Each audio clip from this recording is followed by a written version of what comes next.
Seorang nelayan dan istrinya hidup sederhana dan damai di tebing tepi laut. Nelayan itu setiap hari memancing di tepi tebing, merasa puas dengan hidupnya, tetapi istrinya selalu mengeluh tentang gubuk mereka yang reot dan bau tidak sedap di dalamnya. Meskipun ia membersihkannya siang dan malam, keluhan istrinya tidak pernah berhenti. Nelayan itu sangat mencintai istrinya, tetapi ia tidak dapat memuaskan keserakahannya. Jika ia menangkap 2 ikan, istrinya menginginkan 3. Jika ia membawa pulang beberapa mangga, istrinya akan menginginkan sesuatu yang lain. Keserakahan ini membuat nelayan itu tak berdaya. Suatu hari, nelayan itu pergi melaut seperti biasa. Laut tenang, tetapi ia merasa sangat sedih tanpa alasan yang jelas.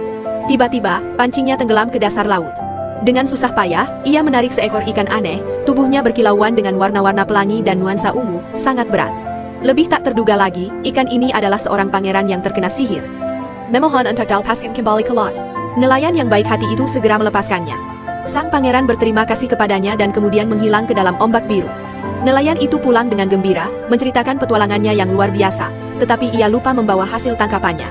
Ketika istrinya mengetahui bahwa ia telah melepaskan ikan ajaib itu, ia sangat marah dan memaksanya untuk kembali ke tepi laut untuk meminta rumah yang bersih kepada ikan ajaib itu. Nelayan itu tidak bisa menolak dan harus menurut, ikan ajaib itu setuju.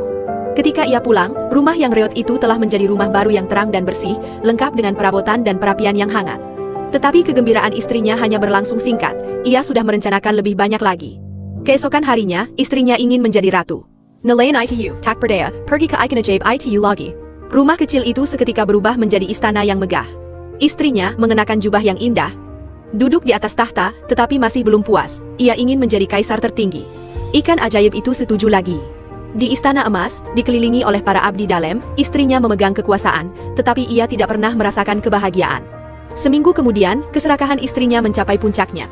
Ia ingin mengendalikan matahari dan bulan serta menjadi maha kuasa.